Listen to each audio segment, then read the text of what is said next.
So people want to say just because the gap time for the leader is too gargantuan, and just because there was a lap time cutoff towards the leader by Kyle Larson, that doesn't make good racing. Well, neither does the inability to pass while there's close racing. Close racing does not equate good racing.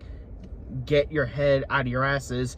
What are you gonna say next? That Jimmy's on turds make the turds delicious? Shut up. This racing, make no mistake, make no beefs about it, was one of the better races. Look what happens when you actually have a package that requires talent at an intermediate. You know, guys, this race is so much of a throwback. They had to throw it back to a racing package where it actually takes talent to win and wheel a race car.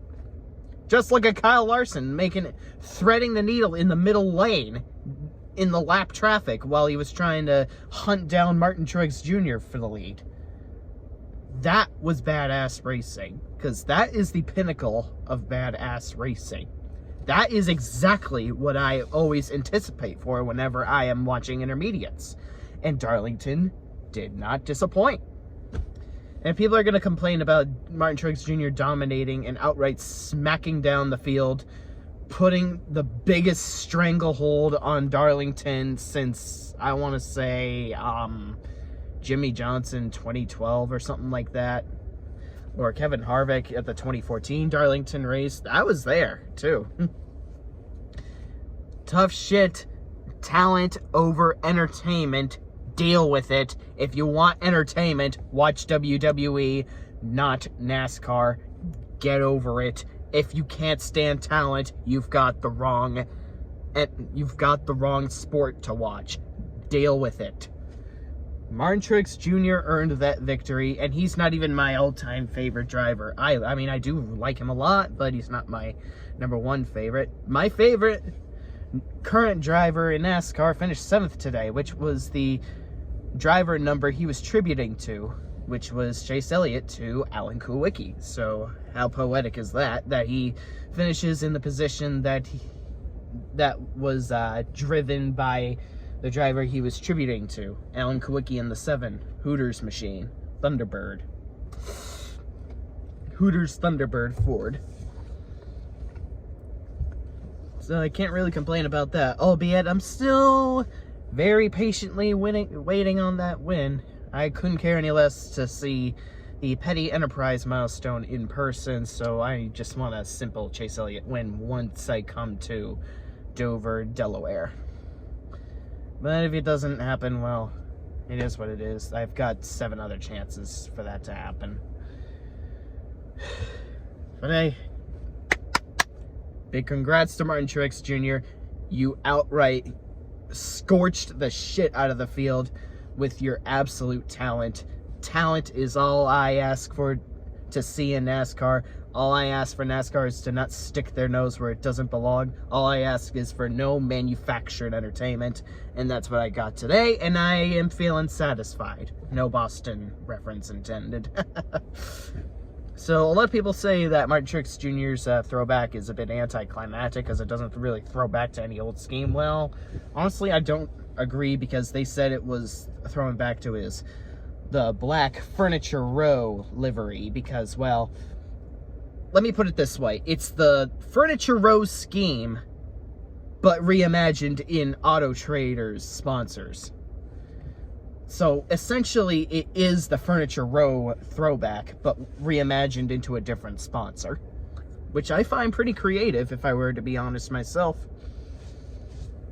And if you want examples of races playing out with no manufactured cautions, or no force-fed cautions, no half-assed management, this Darlington race is definitely one for the books. Just give Darlington a call. Maybe even put your money on the airfares and buy a race ticket down there if you actually want to see talent. Because, well, because, you know, NASCAR really wanted to give us the big nostalgia sentiment by throwing it back to the high horsepower and low downforce package.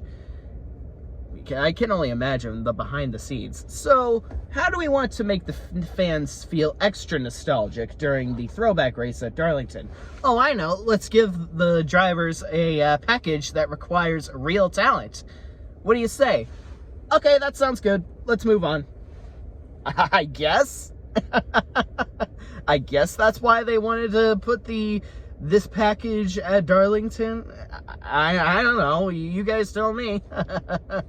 This race was good, and it played out naturally and organically.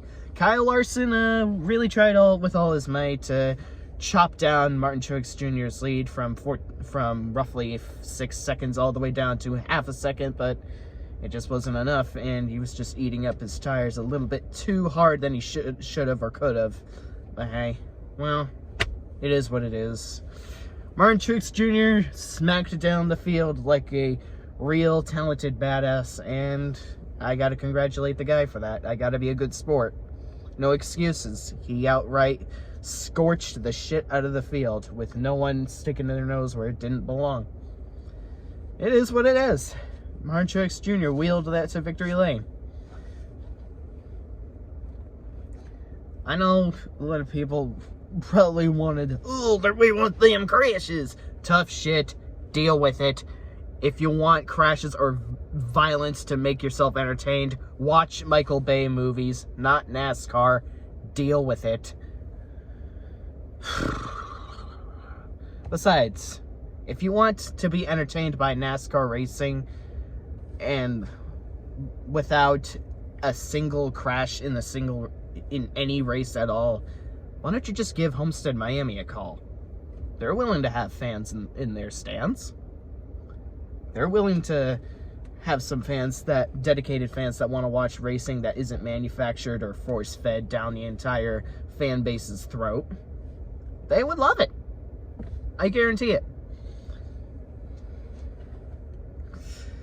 Like, I'd rather stomach the worst 750 horsepower race than stomach the worst 550 horsepower race. Honestly, the 550 horsepower package wouldn't be so bad if they added the tire fall off, like from 2020 Las Vegas and 2021 Homestead, but since NASCAR wants to be WWE on wheels and intermediates, I guess we can't have that.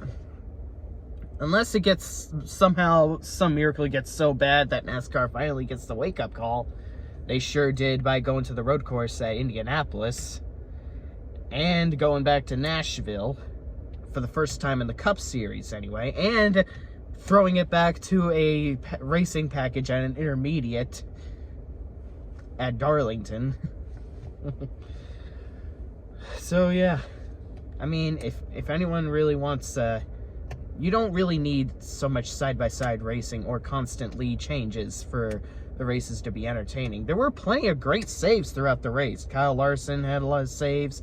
Chase Elliott was wheeling it like a madman. Kevin Harvick wheeled his car like a madman. Tyler Reddick, without even the help of green flag stops, was up there.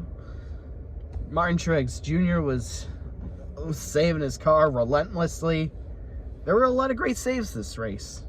And this is about as decent of racing that I will ever ask for. And I can't thank NASCAR enough for actually bringing this package back to life at an intermediate at Darlington.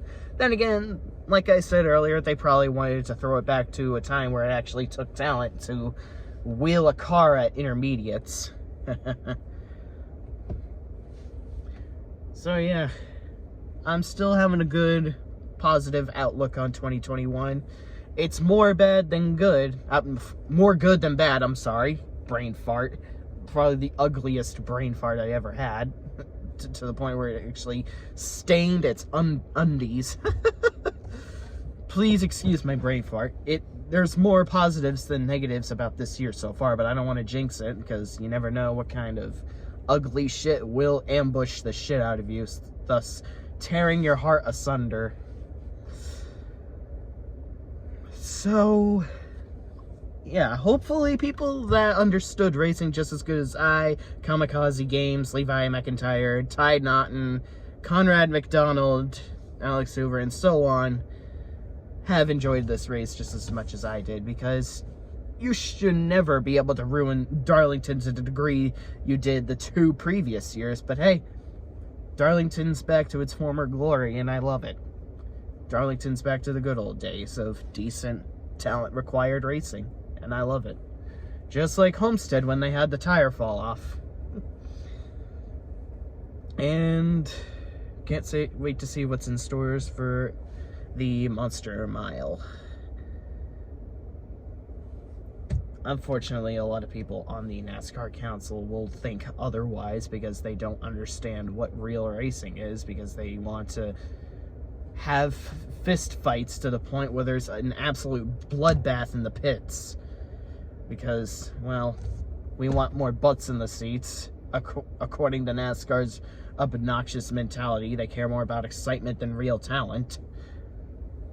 So yeah, bottom line, congratulations to Martin Truex Jr. for showing the absolute raw talent to win that race. You earned that one fair and square. Good job.